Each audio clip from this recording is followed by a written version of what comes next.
Número 5. Nefatafel. El Nefatafel es un juego de mesa que pertenece a la familia de los juegos Tafel, antiguos juegos de mesa germánicos que se practicaban sobre una tabla cuadriculada. La palabra Tafel significa mesa o tablero nórdico antiguo. Algunas versiones de este juego fueron populares en Europa del Norte, por lo menos desde el año 400 después de Cristo, hasta que comenzó a declinar en el siglo XI con la subida del ajedrez durante el Renacimiento. Tafel se extendió por todos los lugares donde los vikingos viajaban, incluyendo Islandia, Gran Bretaña, Irlanda y Laponia. Actualmente es conocido y jugado en Europa, pero algunas de las reglas siguen siendo inciertas. Número 4. La Mansión de la Felicidad. La Mansión de la Felicidad es un juego de mesa para niños, inspirado por la moralidad cristiana. Los jugadores corren sobre una pista en espiral de 66 espacios, que representa las virtudes y los vicios con su objetivo de ser la Mansión de la Felicidad al final de la pista. La Mansión de la Felicidad fue diseñada por George Fox, autor y diseñador de juegos de niños en Inglaterra. La primera edición fue impresa en tinta de oro, contenía oro real, producido unas 100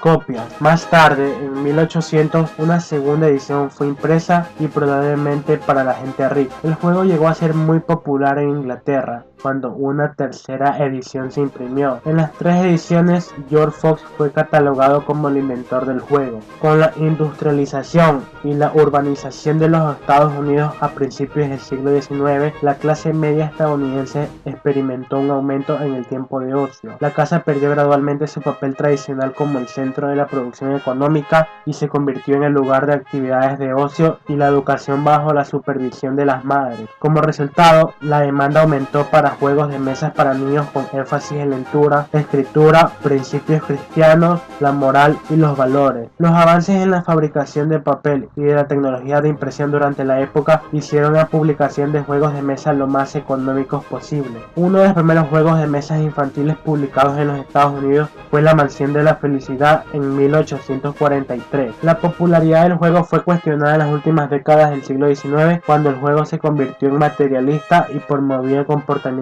capitalista. Número 3. Mancala. Mancala es el nombre a una amplia familia de juegos de tablero, fundamentalmente africanos y también asiáticos, que comparte una serie de características comunes.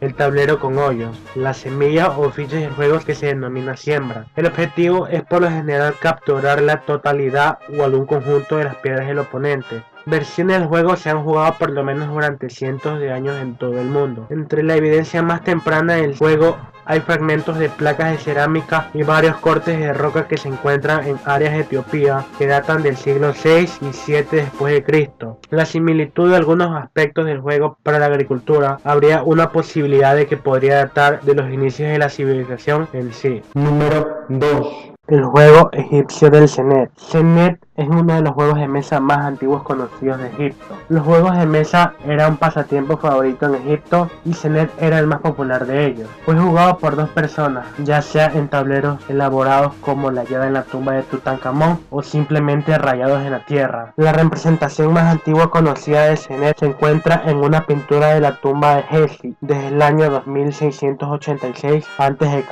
Se cree que el juego gozaba de cierta importancia debido al descubrimiento de varios tableros en tumbas importantes, como los 4 juegos del Senet que fueron encontrados en la tumba de Tutankamón. Senet también fue jugado por personas de culturas vecinas y probablemente llegó a esos lugares a través de las relaciones comerciales entre los egipcios y los pueblos locales. Número 1. Juego real de Ur. El juego real de Ur, también conocido como el juego de los 20 cuadrados, se refiere a un juego antiguo representado por 2 tableros encontrados en las tumbas reales de Ur en Irak por Sir Leonard Woolley en la década de 1920. Las 2 placas datan de la primera dinastía de Ur, antes del año 2600 a.C., con lo que el juego real de Ur es uno de los ejemplos más antiguos de este tipo de objetos. Uno de los 2 tableros de Ur se exhibe en las colecciones del Museo Británico en Londres. El juego real de Ur era jugado por 2 jugadores, cada uno con 7 fichas, negras y blancas como las damas o el ajedrez, y se usaba 3 dados piramidales. Las reglas del juego son desconocidas.